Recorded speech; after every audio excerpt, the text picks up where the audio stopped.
international body comprising the government of USA, UK, Germany, United Nations, the World Bank, the African Union. Steering Committee for the World Bank United Nations Campaign Moral Imperative to End Extreme Poverty. She is managing editor for the monumental project of the 11-volume Encyclopedia of Hinduism. In addition, she contributes regularly to various national and international publications. She has spoken at several United Nations events, including with the Secretary General and Deputy Secretary General of the UN, and at many high-level international conferences and summits. Sadhviji has received numerous national and international awards and recognition for her work with better sanitation and hygiene, as well as women's upliftment and empowerment program. Sadhviji has written 2 books, The God's Grace, biography of Pujya Swami Chidanand Saraswati Ji, and Come Home to Yourself, a very simple guide to discover inner peace, love, and to connect with the God.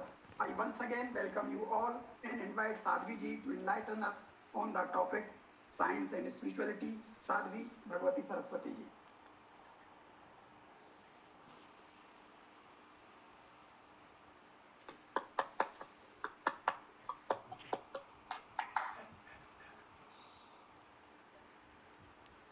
It's such a joy and an honor to be with you all today.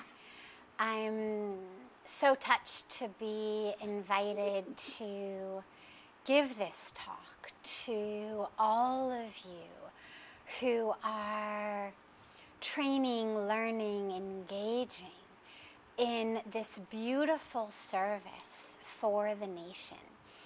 Really, the railways are the great connector. And so your work is beautiful and special work of connection. And we're seeing these days, especially in COVID, the tragedy when we can't get onto our trains, onto our roads, when people can't go out, and how much our lives suffer when we're not able to be connected to each other in that way, and how much we are,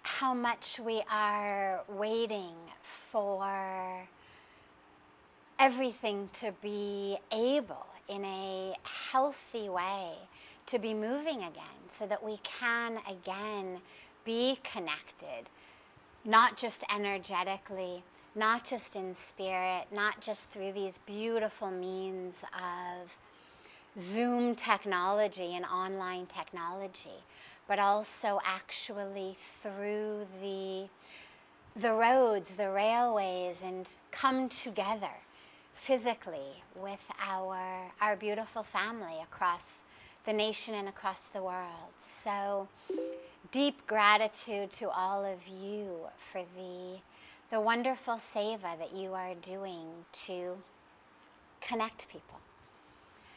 As you mentioned about science and spirituality, it's a great topic. It's one of my favorite topics because so many of us tragically think that they are 2 different things. So many times people ask, which is real? Is science real or is spirituality real? क्या मुझे इसी दृष्टि से देखना है या इसी दृष्टि से देखना है? Which is the right way of seeing? Should we look at the world through science, or should we look at the world through spirituality? And the truth really is that they overlap. They overlap in the most beautiful, beautiful ways. The dilemma only comes when there isn't humility, when particularly science tries to claim jurisdiction over areas that are not science. So first of all, I love science. I have a background in science. I studied science, and even though it's been 25 years since I've been in a classroom studying science, nonetheless, I love it. Nonetheless, whenever there are articles or books or other ways of learning, I love to keep learning about science. But what's interesting is, since I have been so deeply immersed spiritually, my love for science actually has even grown. And it's grown because science slowly is starting to discover what spirituality has been telling us for thousands of years. And it's so exciting to watch science come up with what they call discoveries or inventions or realizations, that we're able to look and say, well, tu apne shastra mein aise likha hua hai. Hazaron saal pehle. Our saints, our sages, our rishis ne yahi kaha. So it's not about having to push away science. Rather, it's just about hoping and praying that science is able to stay humble enough to realize that its jurisdiction does not extend over everything. And the reason for that is actually very simple. Science is rooted in its own tools of knowing. Whether we want to learn the world, understand the world through the scientific way or through the spiritual way, in both ways we need ways of knowing, tools of knowing. The tools of knowing that spirituality offers us are tools of the inside. Here in these sacred Himalayas, when the sages and the saints and the rishis sat, they developed, they finely tuned their internal tools of knowing. Whether we look at science of Ayurveda, science of Jyotish, science of astronomy, astrology, science of math, ये कोई किताब से नहीं आए, ये अंदर से आए. They were so deeply connected to the truth of the universe that the book of the universe opened before them. They were able to read the book of the universe within themselves. In the Ramayana, when we have these beautiful examples of Pushpak Viman, flying machines. Well, how did that happen? How is it possible that thousands of years before we even had a car, before we even had a bicycle, that there were airplanes, flying machines? Because the awareness of that which was possible, that which could exist, was there. The sages and the saints didn't need to wait for people sitting in scientific laboratories to invent this, invent that, finally have a telescope in order to understand the workings of the world. If you look at the Panchang, our Vedic way of knowing the cycles of the moon, the cycles of the sun, when the moon will rise, when the sun will rise and set, when there'll be an eclipse, when there'll be a full moon, when there'll be a new moon. How did they know? Long before there were telescopes. Long before any of the tools of science. Long before there were space shuttles out in space circling the earth. They knew. They had devised and developed equations from the inside. So it's not about science or spirituality. As I said, they overlap. They're simply different ways of knowing the same universe. The only dilemma arises when science forgets that its tools are relegated to tools of matter. So science knows the world through that which can be measured. Whether we measure it on a scale, whether we measure it with a tape measure or ruler, in a beaker, in a dropper, whether we see it in a microscope, a telescope. The truth of science varies and evolves as the tools of science vary and evolve. And so, for example, my favorite way of thinking about this is a few hundred years ago, in a science class, if you had said, the earth is flat and everything revolves around it, you would have gotten an A. The science teachers would have said, perfect, yes, exactly, you are right, A. Today, if in a science class you say the earth is flat and everything revolves around it, science teachers would fail you.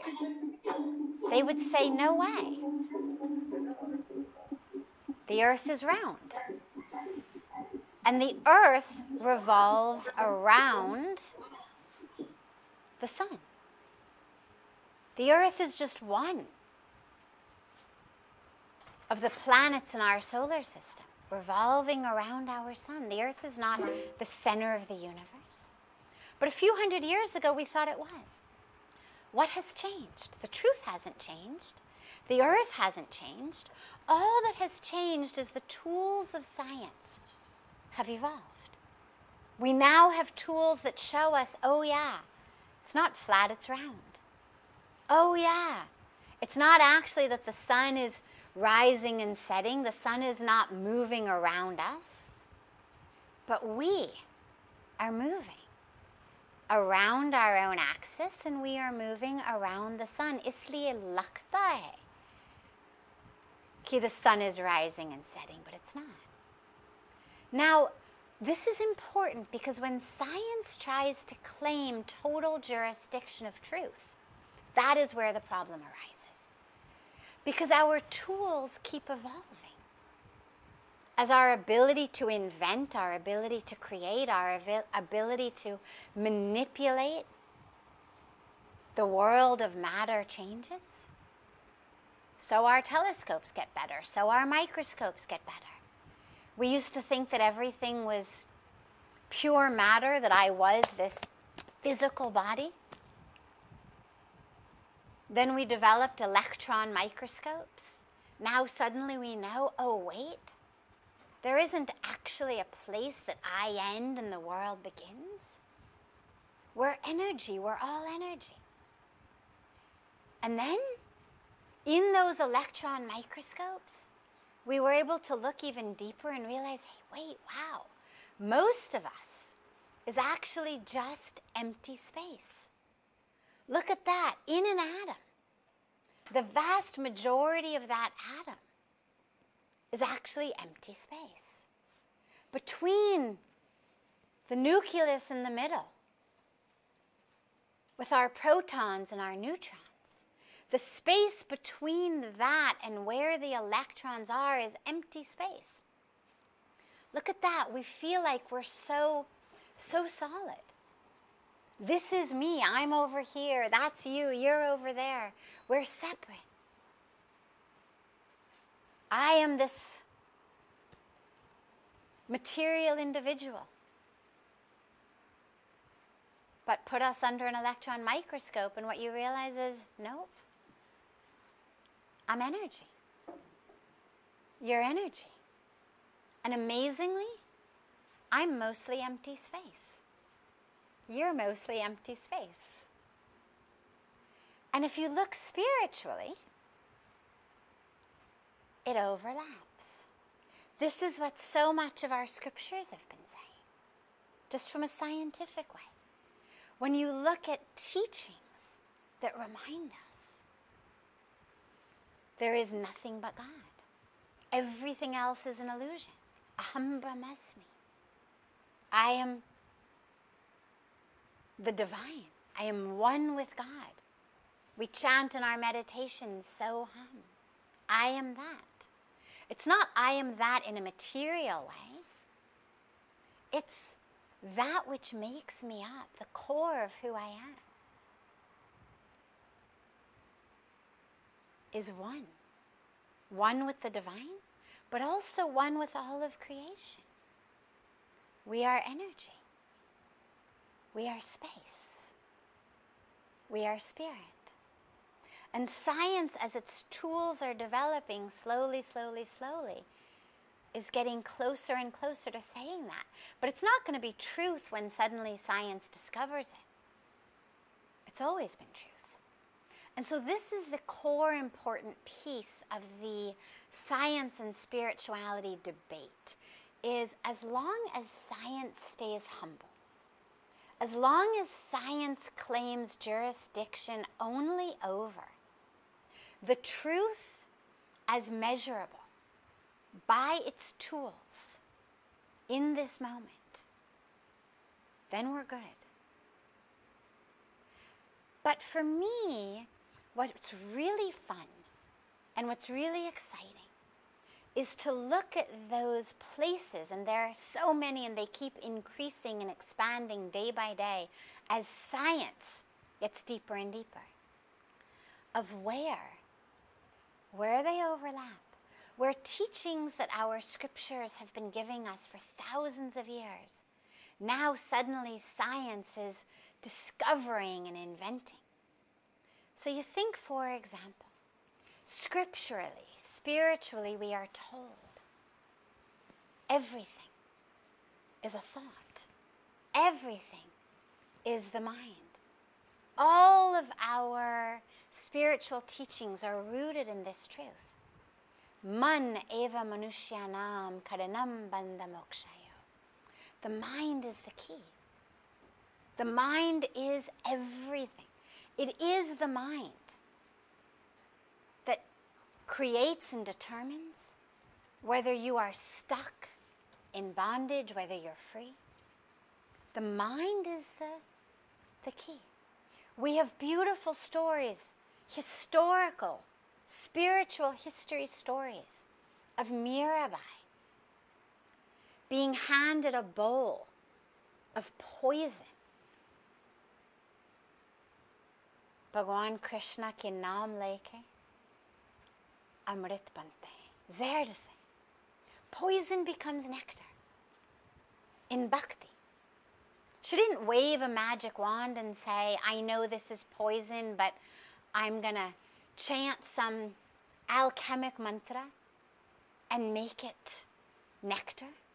She didn't boil it, put in some special drops of removing poison, making nectar. She didn't put in some kind of venom antidote.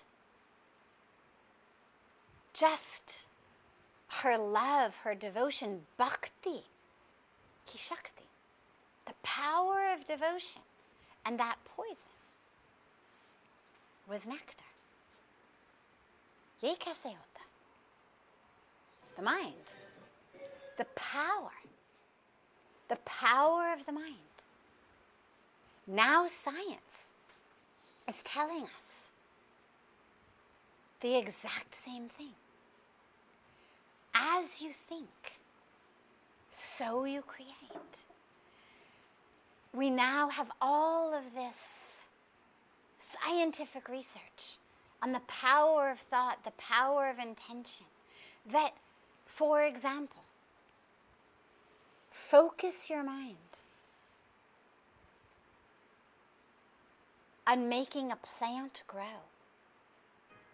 So many studies now are being done in showing us how, through the power of our thoughts, through the power of our intention, we change the rate at which plants grow. We change the rate at which random number generators Machines that give us a 0 or a 1 generate those numbers. The power of thought, the power of intention has the power to change the rate at which a cancerous cell is dividing in a petri dish, being held by another person somewhere else in the world. And these are not studies being done by yoga studios or ashrams. These are studies being done at renowned institutions, places like Princeton University, top research-based institutions all over the world showing us, as we think, so we create. As we think, so the reality becomes. We now have machines that can measure brain waves. Usually if you want to do a brain scan, you have to actually hook up all kinds of wires to the brain to measure the brain waves.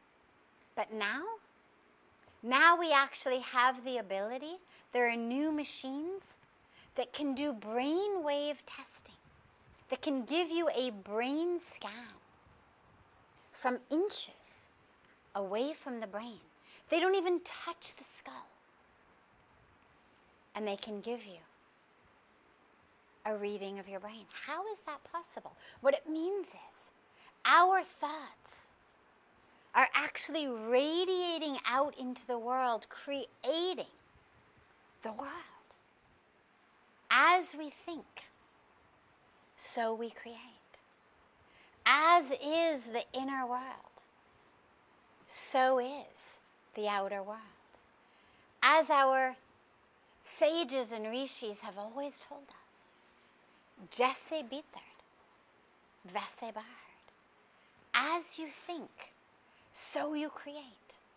And now, quantum physics is telling us the entire world changes based on who's looking.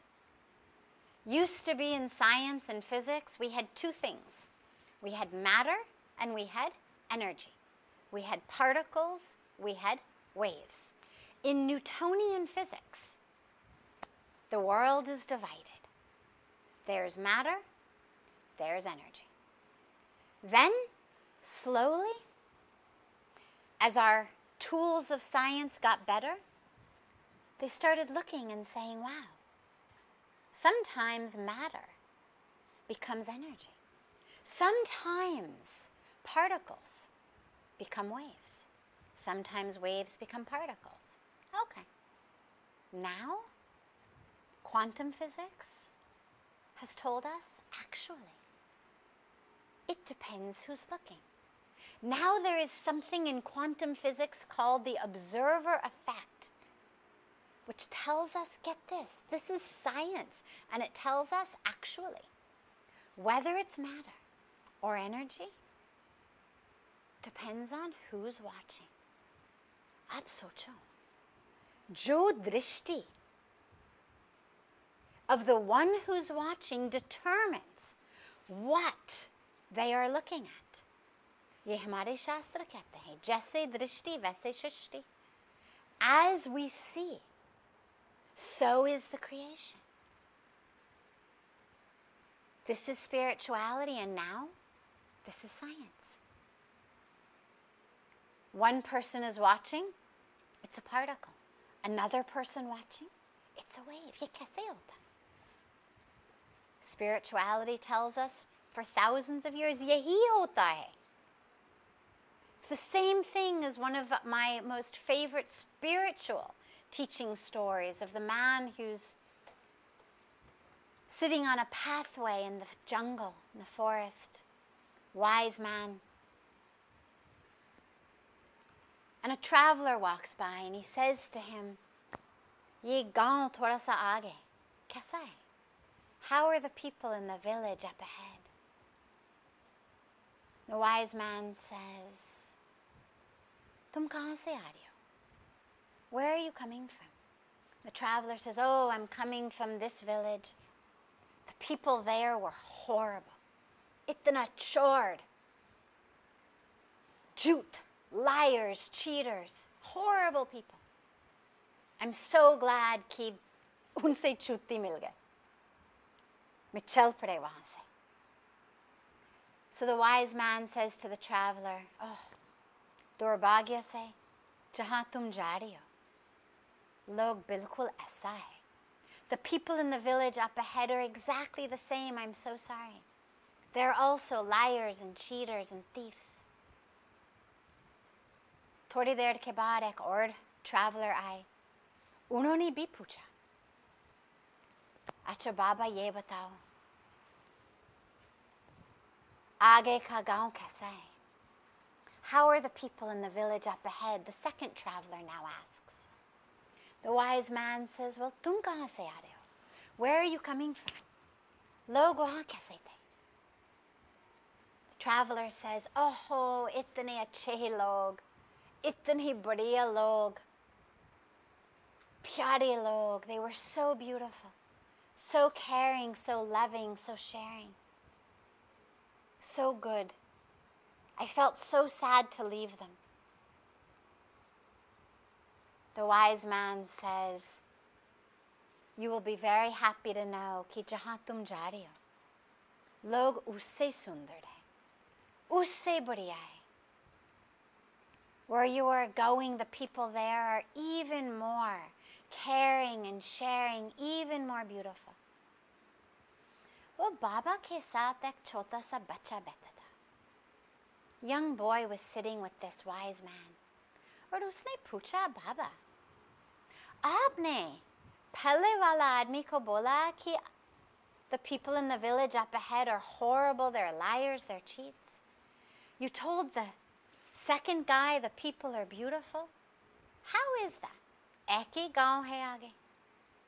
How can they be liars and cheats and also beautiful, wonderful people?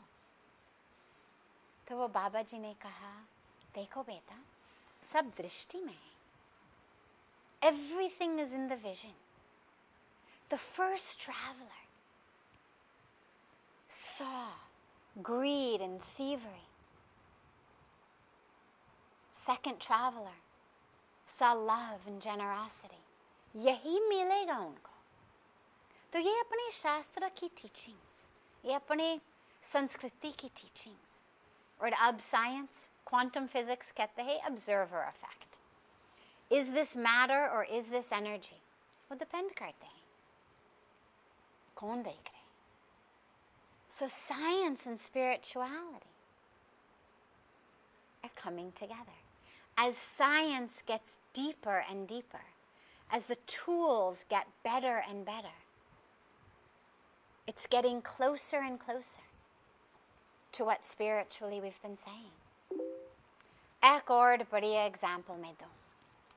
शास्त्र में, अध्यात्मता, in our spiritual traditions, our gurus, our sages, our teachers have always emphasized everything is in the mind. Don't try to change the world outside to suit you. Change the world inside. ऐसे नहीं है कि जैसे परिस्थिति है, वैसे मेरा स्वस्थिति होना है. पहले स्वस्थिति को बदलो और अपने आप परिस्थिति बदलेगा. Most of us live by thinking that my problems are in the outside world, in the paristiti.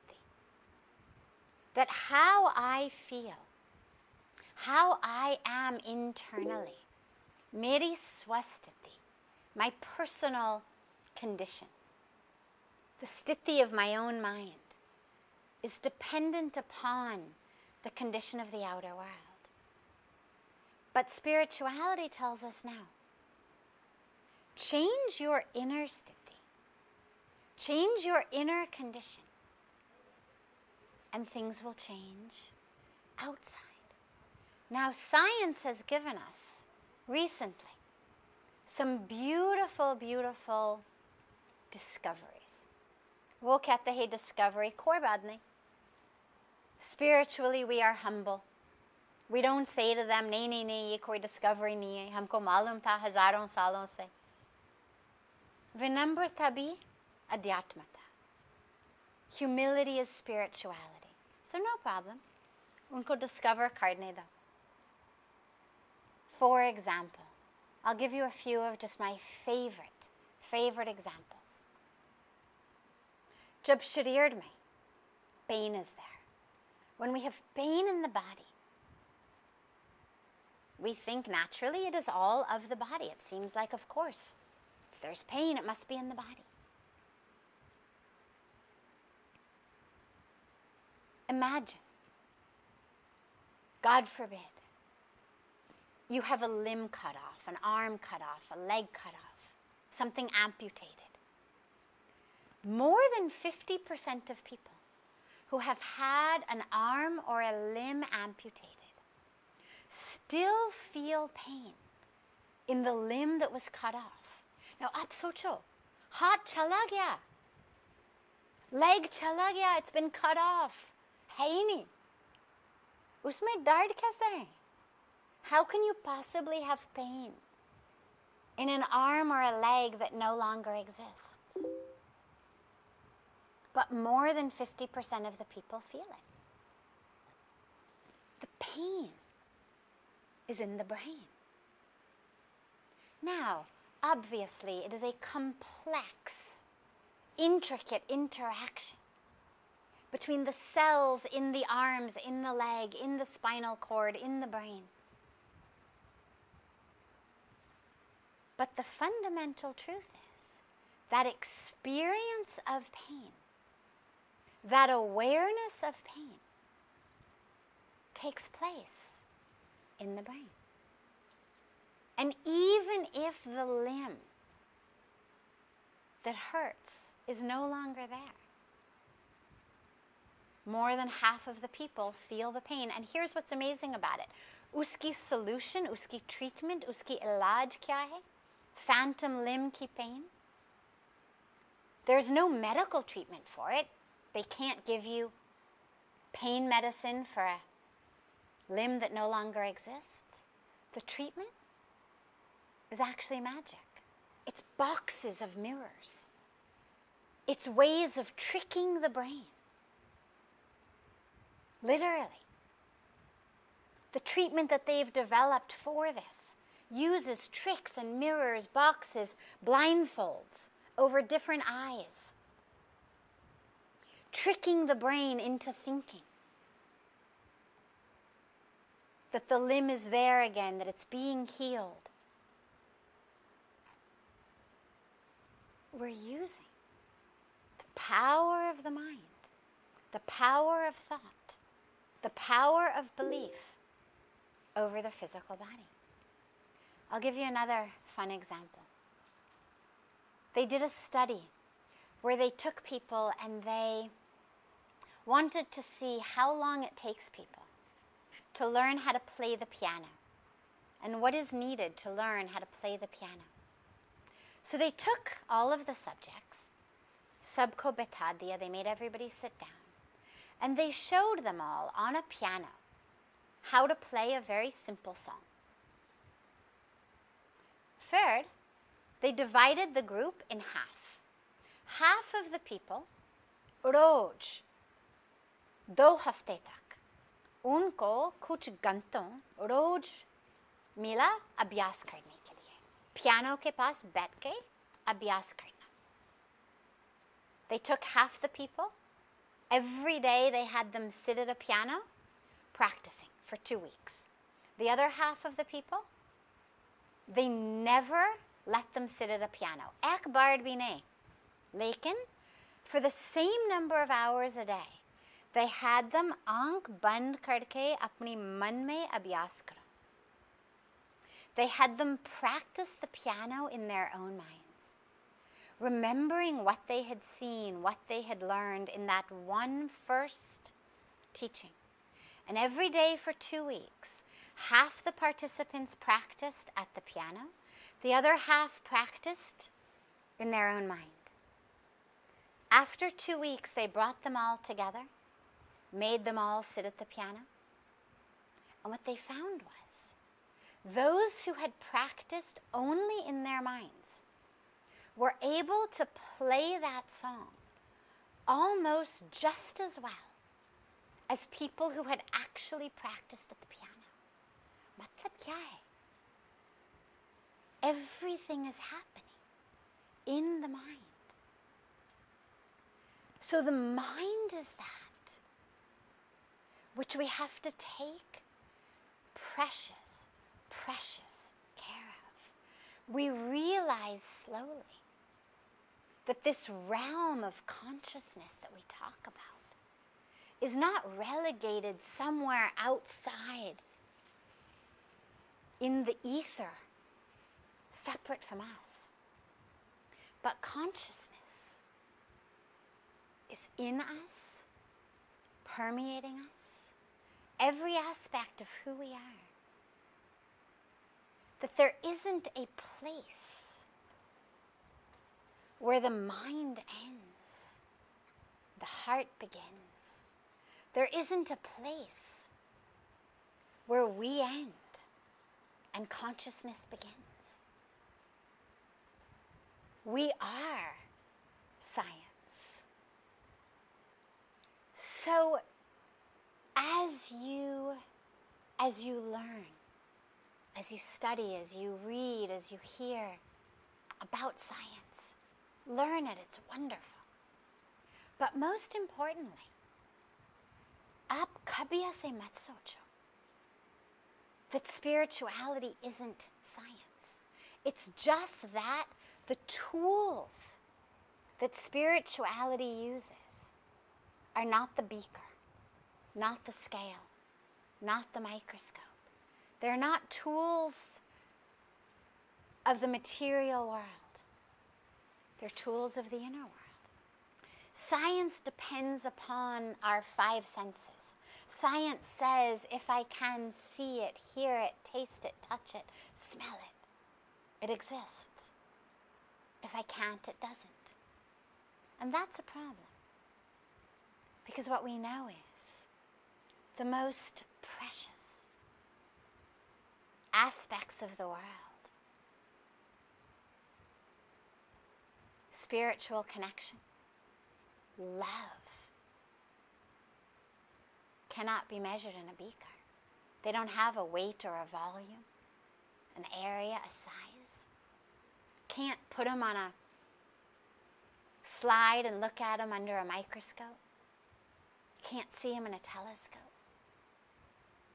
But it is the most important aspect of our life. Bina love.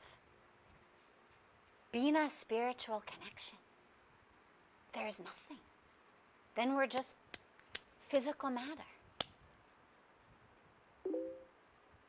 Jo Jaan,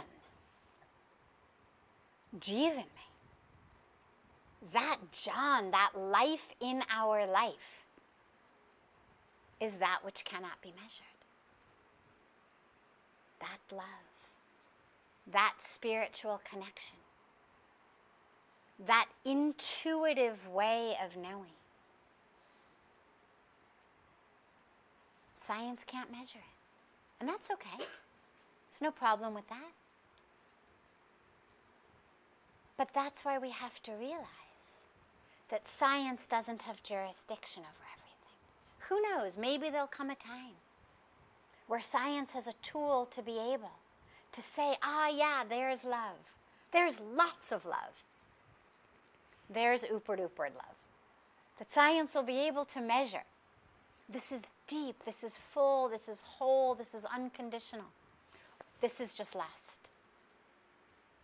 But right now science can't, and again, that's fine. Doesn't matter. We're not expecting science to be able to do everything spirituality can do. But what it means is in our lives, we have to make sure that we use science, we love science, we learn science for what science can give us. Science can give us these beautiful cameras and wires and computers that connect us to each other, that allow us, even in the time of COVID, to be connected. Science gives us the railways. First, it gives it to us with steam. Then it says, oh, wait, not so good for the environment. No problem. Let's do it electrically. Then eventually we'll be doing it solarly. That's what science can do. It's fantastic. But science is not that, which is going to give us that deep inner connection, that deep inner sense of meaning. Science can take us to outer space, but not to inner space.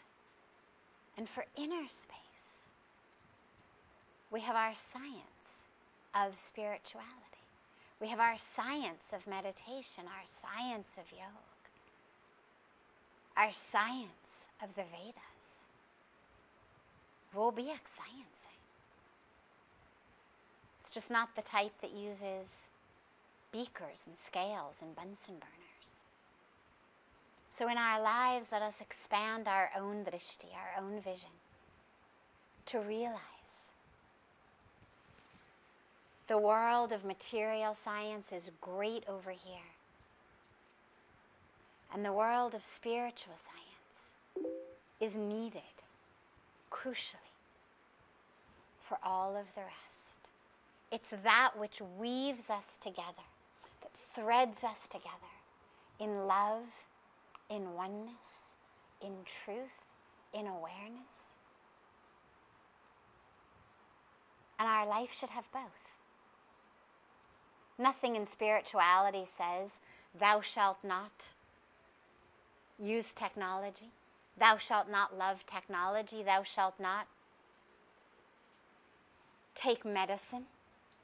Thou shalt not have your blood tested for COVID or malaria or typhoid if you're sick, and take the medicine that's given to treat it.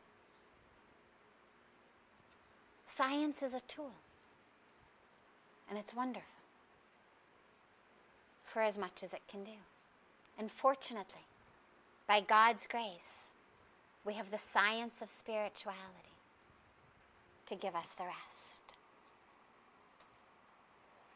So in your lives, instead of thinking either or, think yes and.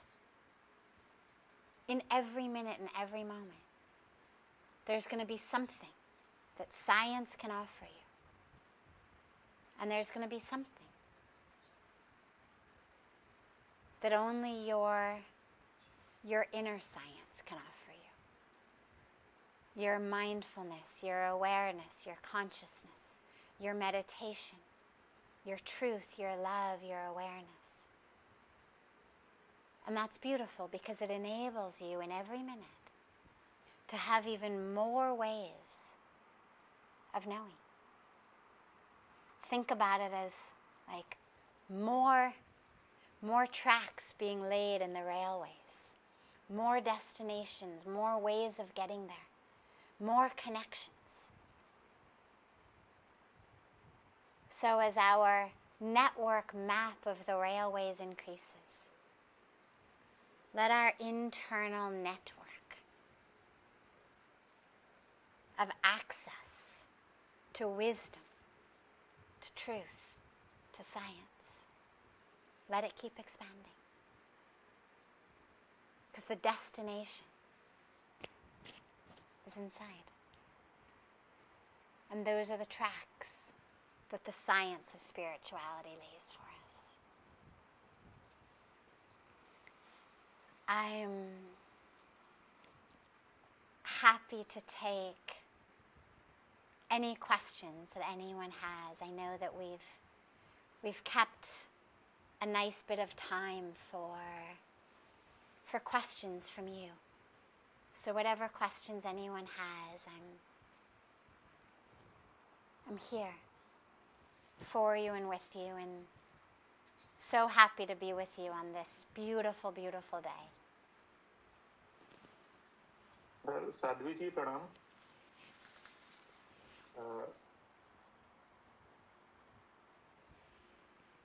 मेरा नाम गौरव कृष्ण बंसल है और मैं भारतीय राष्ट्रीय अकादमी में, national academy of Indian railways में सीनियर प्रोफेसर कमर्शियल मैनेजमेंट हूँ।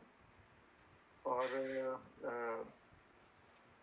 मैं ये पाता हूँ कि धीरे धीरे as a science student I did life sciences and deeply interested in astrophysics and astronomy and all the phenomena that you just talked about. But I do find myself gravitating towards spirituality quite a lot. So what do you suggest? How to follow the path of spirituality while being a part of the material world full of its machinations and full of its contradictions and its sinisterness? How to balance the requirements of the material world that we work in and the requirement of the internal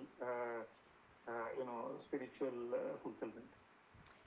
Sure, it's a wonderful question. So, spirituality does not say, thou shalt not succeed and prosper in the world.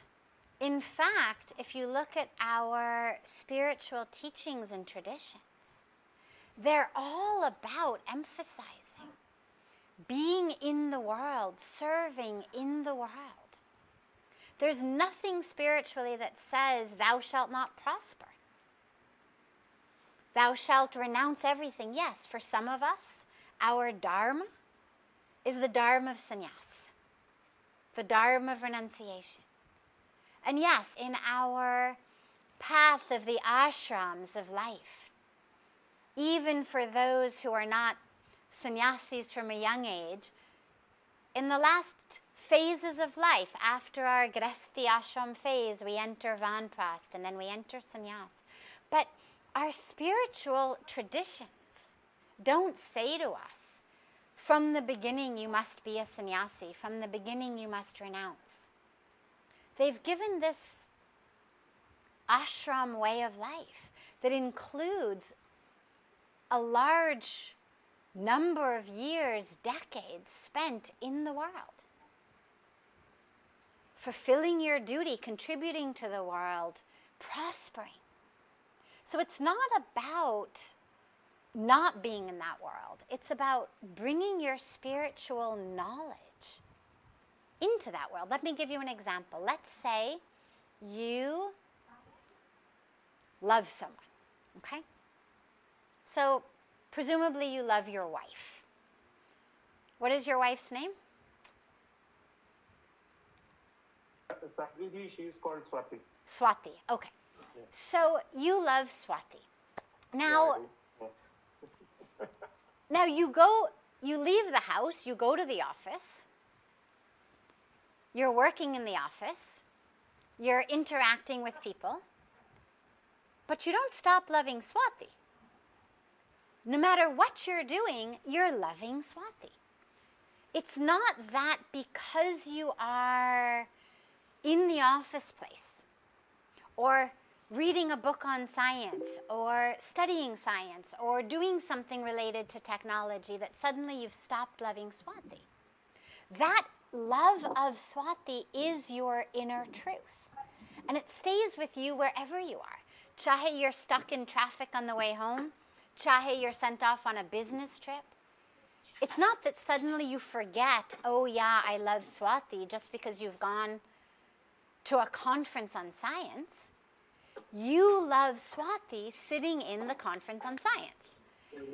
In the same way, our spiritual tradition, our spiritual knowledge, our spiritual life is with us, whatever we do. And what it means, though, is that as we are moving through the world, as we are engaging in our workplaces, in our jobs, in our careers, that we have to do it grounded and rooted spiritually. There's nothing that says in order to succeed you have to cheat, you have to lie, you have to steal. There's nothing that says in order to succeed you have to harm the environment, you must exploit people.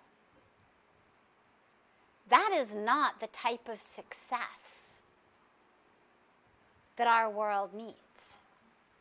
And so carry your spiritual teachings, carry your spiritual truths into the world. And it's possible. And our scriptures give us this beautiful example. Think about it. Dwarka was a city made of gold, ruled over by whom? Bhagwan Krishna. Now, it wasn't Ki Krishna I, so suddenly Dwarka is not gold. Dwarka was made of, patte, because Krishna was God, and where spirituality is there isn't gold. Bhagwan Krishna ruled over a city made of gold. Spirituality, divinity, dharma, and wealth, tangible gold. Lanka was also a city made of gold, ruled over by Ravan. The gold was not the problem. The gold was not the issue. The issue was who was ruling the city. What made Dwarka heaven and Lanka hell was not the gold. It was the ruler of the city. So there's no problem with earning the gold, having the gold, being successful. The question is, who's running our show? Are we being run by Krishna or are we being run by Ravan? And that is the question that you need to focus on. So yes, by all means, be in the world. But just remember, I'm being run by Krishna, not by Ravan.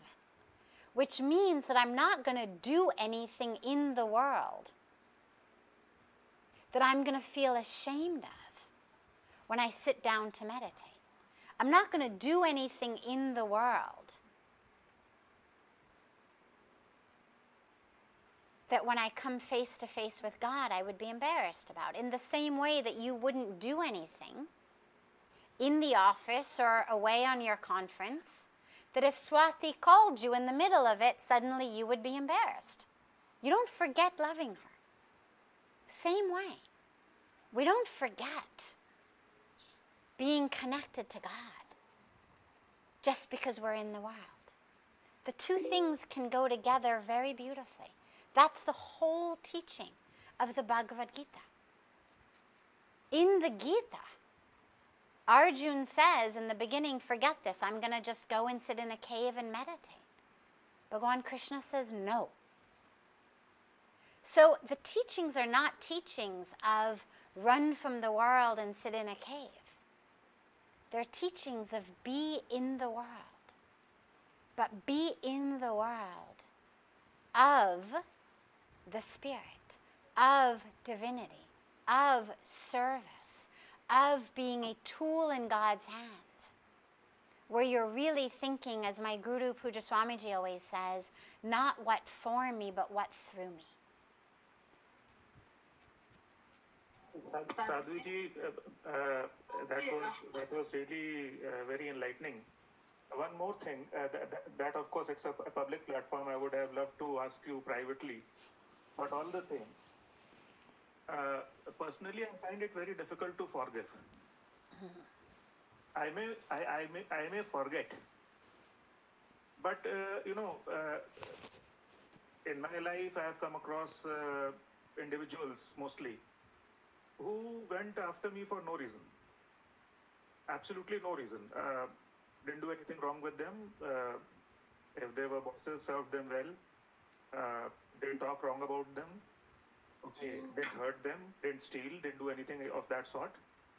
But mean people. Hello. Yes. You can hear me. I can hear you perfectly. Yeah. And you mentioned Swati. She also keeps telling me that don't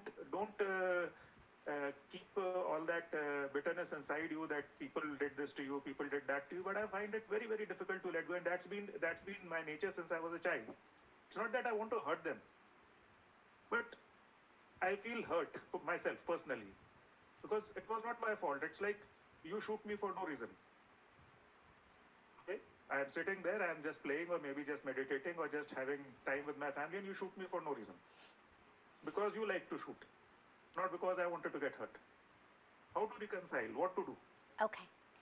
So, first of all, the most important piece is to remember that forgiveness is not because what the other person did was okay. That's not why we forgive. We forgive because we deserve to be free. We are not the karmic police. It is not about we forgive and so someone is absolved of their karmic fruit. Or we hold on and then they're going to get their karmic punishment. That's not our role, thankfully. सचमुच भगवान की कृपा से भगवान ने इतना सुंदर, इतनी perfect law of karma बनाया कि जो बीज we plant, उसकी फल हमें खाना है. But you don't need to stand over that seed reminding it. Remember, you are an apple tree. Remember, you are an apple tree. If you've planted an apple seed, apple tree तो होगी. Orange tree तो हो नहीं सकते हैं क्योंकि apple की बीज आपने बोए. In the same way, if someone has planted seeds of violence, of cheating, of wrongdoing, those are the fruits that will come in their life. But the universe does not require you to stand over that seed in the garden and go, remember what you have to sprout and become. The seed is there. It will sprout. So you forgive, not because what they did was okay. You forgive not as absolving them of their karmic fruit. We don't even have the power to do that, even if you wanted to. Every one of us has to face and eat our own karmic fruit. But we forgive each other because we deserve to be free. If I hold on to what you've done to me, you anyway are stuck because you're the one who planted those seeds, but then I'm also stuck. Then I have voluntarily, consciously, purposely locked myself up in jail with you. I have somehow consciously and voluntarily agreed to eat this bitter fruit with you. I've said, oh, okay, you cheated me once. You've hurt me once. You've harmed me once. So I'm going to just keep harming myself day after day in service of the fact that you harmed me once. It makes no sense. So here's how you have to think about it. Imagine that someone, ek bacha samajh lo, but anybody really, ate something bad, kuch sadak ke upar kuch khana khaya, पेट खराब हो गया, ठीक है? आप सामने आए, बड़े प्रेम से सामने आए. Maybe you came even to say something nice, to offer them something nice, लेकिन उनकी पेट खराब हो गया था. वो आपके ऊपर उल्टी किया. Okay, they vomited on you. Because their stomach was sick, because they had eaten something bad. Now, आपके ऊपर उन्होंने उल्टी की. आप अभी क्या करेंगे फिर? आप तुरंत जाके कपड़े चेंज करेंगे, स्नान करेंगे. You're going to go wash yourself, right? You're not going to stand there and stick your fingers down your throat and try to vomit back up on them. Acha, you did this to me, chalo, I will also vomit on you. You're not going to stand there in those clothes full of vomit and tell them, chalo, saaf kar do isko. You're going to immediately go and you're going to take care of cleaning yourself, number one. Number two, you're going to realize that they vomited on you because they were sick. You're not going to spend the next 20 years angry at them for vomiting on you. You understand? Ki bimar ho gaya. It's not that they woke up in the morning and they said, I know what I'm going to do. I'm going to wait until he comes very close to me, and then I'm going to vomit all over him. They didn't go in the market and eat, pani puris just so that they would have something to vomit all over you. Wo galti se hua. It was not necessarily their intention, but bimar ho gaya. In the same way, when people hurt us, it's because they are sick inside. Not necessarily from bad food, but they've got that inner illness, that inner dis-ease of their own anger, of their own greed, of their own misery. And that's why they vomit misery and greed and anger onto us. Whatever we have, that's all we can share with others. And so aap aise samajh lo ki if someone has vomited cheating and anger and lying and aggression and violence and those things onto you, it's because that's what's inside of them. All of those smelly, gross, yucky pani puris that came up from that person onto you came onto you because ye to tha andar. That which was inside of them is that which has come up onto you. In the same way, whatever we have in us is that which we give to others. If inside me there is love and there is peace and there is joy, that's what I'm going to share with the world. If what's inside me is anger and misery and pain, that's what I'm going to share with the world. And so realize that everyone who has harmed you has done it because inside of themselves, they are miserable. Now, it doesn't mean that we become stupid and we keep going in front of that person again every time they eat pani puris ki we want to be vomited on again. We understand, acha aaj bhi pani puri khai main thoda sa dur rahungi. We know this person is sick with anger, with greed, with jealousy, with competition, with all of their own inner illnesses. Mujhe dur rehna hai. Because I have to take care of myself. But I don't hold on to the grudge, to the pain. Because that's like holding on to the smell of their vomit. Unnecessarily. Jaldi se jaldi saaf kar do apne ko. Jaldi se jaldi snan karo. And then move on.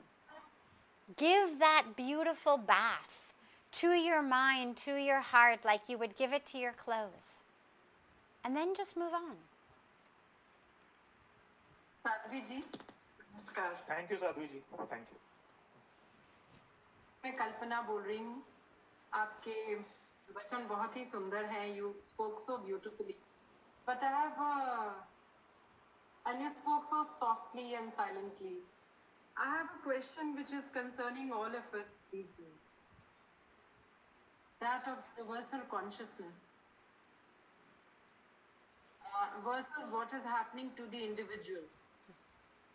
And in these days of the COVID crisis, frankly, the personal opinion of a lot of people is that we don't want to go back to the pre-COVID days when the nature is being destroyed. You have seen the Ganga, how beautiful it has become in Haridwar because it has not been polluted anymore. So there is this eternal struggle between what universal consciousness and spirituality is and what we actually see in our day-to-day lives. And which is where spirituality then starts taking a backseat because wahi wali baat hai, jaise manasthiti vaisi parasthiti. So there is this eternal conflict which has been going on, and there seems to be no end to how we can get out of it, So I was wondering if you could share and some insights as to how to get over this struggle and create the beautiful world which we want it to be. Thank you. Sure. And we'll take this as our last question today. I'm aware of the time for us to conclude, but we'll join together, I'm sure, again in the future. And we also, by the way, every Tuesday and Thursday and Saturday, we have satsang. When it's not the pandemic and lockdown time, we have it every day live here at Parmarth Niketan after our sacred Ganga Aarti. But during the time of the pandemic, we're doing live satsang every evening on Tuesday, Thursday, Saturday at 6 p.m. So we're taking at that time questions also from people. So feel free to join us. We stream it live on Facebook and on YouTube. So any other questions you have, feel free to send them in or join us live and ask them there. So for this question, it's a beautiful question. And this is really where it's so important for every one of us to do our own duty. The world outside is created out of each of our individual worlds. And so yes, you're absolutely right. When we see how clean Ganga is, when we see how clean the air is, Mother Earth is healing. And we realize we are the problem. And the question then for all of us is, do we want to be the problem or do we want to be the solution? And that is up to every one of us. The world is that which every one of us together creates. And so we have to decide what is our priority. Is our priority to be buying more, earning more, owning more? That man mange more? If it is, we have to keep shopping. The more we shop, the more our industries have to keep producing, the more our factories have to keep producing. If we want more, cheaper, well then they have to keep cutting corners. And then their waste is going to keep polluting our air, polluting our soil, polluting our rivers. But if we realize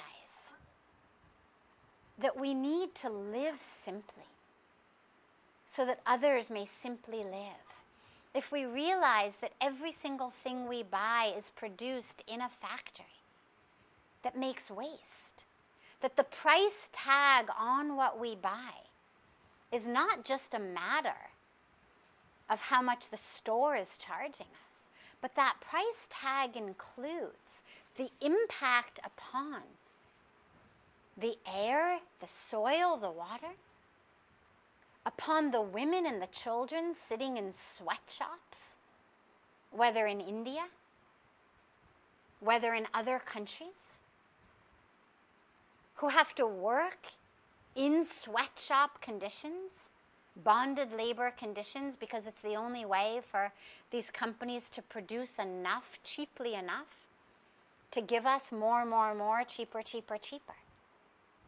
But if we change our values, and we say our value is a sustainable world, we will only buy that which is fair trade. We will insist upon the fair trade stamp on whatever we buy. We will insist on the organic stamp on whatever we buy. We will do our homework. We will make sure that whether it's our soap or it's our shampoo or it's our coffee or it's our tea or our chocolate or whatever we're buying, everything we are using, that we are buying it organic, that we're buying it fair trade, that we're not buying things that are made out of animals or tested on animals. You would be amazed at the number of products in most people's home that are tested by torturing animals, that are created out of animal products, out of cutting down our trees, out of polluting our rivers. But we don't look at that. We just look at the price tag on the shelf, or we look at the commercial or the advertisement. We have to stop being robots, slaves, in response to every piece of advertising and marketing, as though somehow the advertisers really have our best interest at heart. They don't. But that's why we have a brain. That's why we have buddhi. That's why we have our own consciousness. To say, kya mujhe really isko kharidna hai? Kya ye sachmuch jaruri hai? Am I really a slave to an advertisement I saw of a beautiful woman having this item, and to mujhe lagta hai unconsciously ki agar main ye bhi kharid lungi, तो I will also look like she looks? We've become pawns in the hands of corporations, of advertising campaigns. And not only do our pockets and our pocketbooks suffer, but Mother Earth suffers. We have to take back our own power and realize what really matters. How much do I need to buy to feel whole and complete and full? Let our lives be focused. Again, in one of Puja Swamiji's beautiful divine drops of nectar, let us focus on being more rather than having more. Let us focus on connecting to the divine, to each other, to our hearts, than shopping more. And when we can do that, when we can really start in our social circles, in our communities, a whole new vision of success. The problem is, in our minds, we keep supporting this vision of success that says success is how big your house is, success is how many cars you have, success is how many times during one day in a shadi you can change your sari. Oh, wow. Panch baar badli. Amazing. Hard do gante ek naya sari pani. And we think ye to bahut badhiya baat hai. Kya success? We are the problem. That we just keep supporting these visions of success that require factories to keep producing more and more and more, cheaper, cheaper, cheaper. We have to change our vision of success to being one that is in alignment spiritually. A success should be someone who actually makes the time to meditate every day, makes the time to do yoga every day, makes the time to connect with their family every day. The success shouldn't be the one who never has time to do those things because daftar mein fas gaye. But that's our vision of success. Wow, wow, kya success hai, amazing. Unke paas koi samay nahi hai, kya itni badhiya baat hai.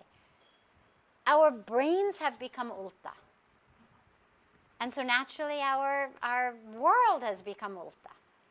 We have to take back our values and create a whole new vision of success, which lastly, interestingly, is not actually new. It's the vision given by our Sanskriti, the vision given by our tradition. But we have to take it back. Go back to that normal. And when we can do that, when we can really take back that vision of success, we will heal inside because we'll stop competing, we'll stop wanting and yearning for more and more and more. We'll stop being jealous. And our earth will heal. And things like poverty will heal. And inequality will heal. And all of that which ails us will heal. But pehle apni drishti ko badalna hai. Fir shrishti badlegi.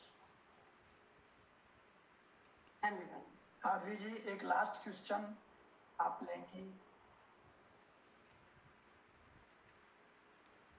No problem. Sure.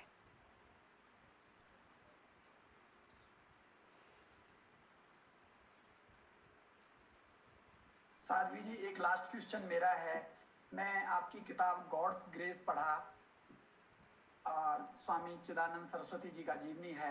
How a very small boy of 6-7 years, Sant ji, transformed into Swami Chidanand Saraswati. It is a very difficult process. Sometimes a word torturous comes into my mind. Will you just throw some light on your journey from an American educated girl to Sadhvi Bhagavati Saraswati? देखो, पूज्य स्वामी जी का biography, उसकी title में answer है, By God's Grace. I titled his biography that because when I first met him, the title is actually his. When I first met him, everything I would say to him, his only answer was, by God's grace. I would say, my God, you are amazing. And he would say, by God's grace, it's all God's grace. Or I would say, oh, I can't believe that you could do this or accomplish that or achieve this or experience that or be who you are. You are incredible. You are amazing. You are everything. And whatever I said, his answer was always the same. It's all God's grace. And in the beginning, as a young scientist, it used to drive me crazy. And I would say, no, yes, I know it's God's grace, but you are amazing. And he would say, it's all God's grace. And over the years, I realized that this was not just his humility. This was his reality. There was no sense of him as Puja Swami Chidananda Saraswati Ji being humble and just giving God the credit. But rather that he, Puja Swami Chidananda Saraswati Ji, lived his life every minute, I realized, as just this vehicle through which God flows. And so when Ganga flows and we pray to Ganga, it's the waters flowing through Ganga that we pray to that are divine. We don't pray to the riverbed. Nobody says, wow, hey Mitti, aapne itni sundar riverbed banaya. We pray to Ganga. Now, the truth is the riverbed has created this beautiful path for Ganga to flow. But we understand it's just Ganga's grace. She has cut through this riverbed. And in the same way, I realized that Puja Swamiji was living his life as that riverbed. And that his experience was just of being this riverbed through which God's grace flows. That's why that's the title of his book. And for me, as I've been so blessed to be here, to be showered in that flow of Ganga, I've realized, everything that works, both works internally inside me, as in that which gives joy and peace and meaning, as well as that which works externally, the projects, the programs. All of it only works when we simply realize we are that riverbed through which the divine river flows. And for me, it's been just an extraordinary journey. I realized very early on that all of the education I'd been given didn't actually teach me anything about life. It taught me a lot about science, about the outer world, but it didn't actually teach me anything about the inner world. And unfortunately, I was not a student of quantum physics. So even the fun part of science now was not something I had learned. The field of neurology was not yet at the place it is now, where it's talking about the brain changing and the role of thoughts and all of that. So I had learned a lot of the outer science. But I didn't know about life. I didn't know real truth. And it's been an incredible, extraordinary, amazing blessing to be able to be here and to be swept up in that river. And it's not always fun. The spiritual path is not always fun. You know, like a leaf in the river, you sometimes, or a stone in the river, you sometimes get thrown here and thrown there and smashed here and smashed there. I think of it like being a piece of clay on a potter's wheel with the guru or God, however you think about it, being that divine artist, and we are the lump of clay on the wheel that's going around. And yeah, every once in a while you get smacked. And then you get thrown in a hot oven, cooked. But at the end you become this tool, this vessel, this art of the Creator. And it's the most extraordinary, extraordinary blessing.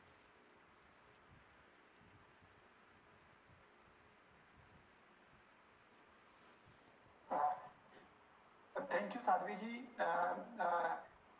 Dear Sars, madams, there are many questions in the chat box, but we will not be able to take those questions. You can email. I also mailed to Sadhviji for this webinar, and immediately you will get a reply. So now I will request Senior Professor Commercial Management, Sri Gaurav Krishna Bansal ji, to propose a vote of thanks before we conclude the webinar. Sri Gaurav Krishna Bansal. Thank you, sir. परम पूज्य साध्वी जी, सबसे पहले तो मैं आप ही का धन्यवाद देना चाहूँगा. आपको मैं क्या धन्यवाद दूँ, किन शब्दों में धन्यवाद दूँ. आपने अपना बहुत ही कीमती समय हम लोगों के लिए आज निकाला और एक बहुत ही सारगर्भित आपने एक हमारे को भाषण दिया. एक भाषण भी इसको कहना गलत है, आपने एक एक्सपीरियंस शेयरिंग करी हमारे साथ. और जो बातें मैंने नोट करी, आपने एक बड़ी सुंदर बात कही, that when science tries to claim total jurisdiction of the truth, that is where the problem arises. And आपने कहा as you think so shall you create, और आपने कहा कि let us focus on being more rather than having more. तो बड़ी ही आपने ये सूक्तियाँ जो मैंने नोट करी हैं, they will remain with me, these beautiful lines, because they are actually truths that you have spoken about. I have read Fritz of Capra, The Tao of Physics, and that's one book which also tries to align these two separate fields. And whatever you have said, that only builds upon what Capra has argued in his text. So you took time to answer two of my questions. I'm deeply indebted and grateful to you because both those questions were very important to me. I believe there are 200 plus participants here on the webinar today. I believe that they may be relevant to others also. I thank you from the bottom of my heart, from the side of the entire National Academy of Indian Railways, and also from the side of all the participants who are here from the academy and from outside the academy. I would like to thank Shri Rohan McLaren, who is assisting Sadhviji and who has helped in organizing this webinar today. If he's there, he can kindly come on screen, so at least we can have a hello with him. Hariom. आपको बहुत बहुत शुक्रिया, आपने इसको संभव बनाया आज. और there is an applause. Some people are muted, some are not, so that applause may be broken, but there is an applause. और I would like to thank the DG of National Academy of Indian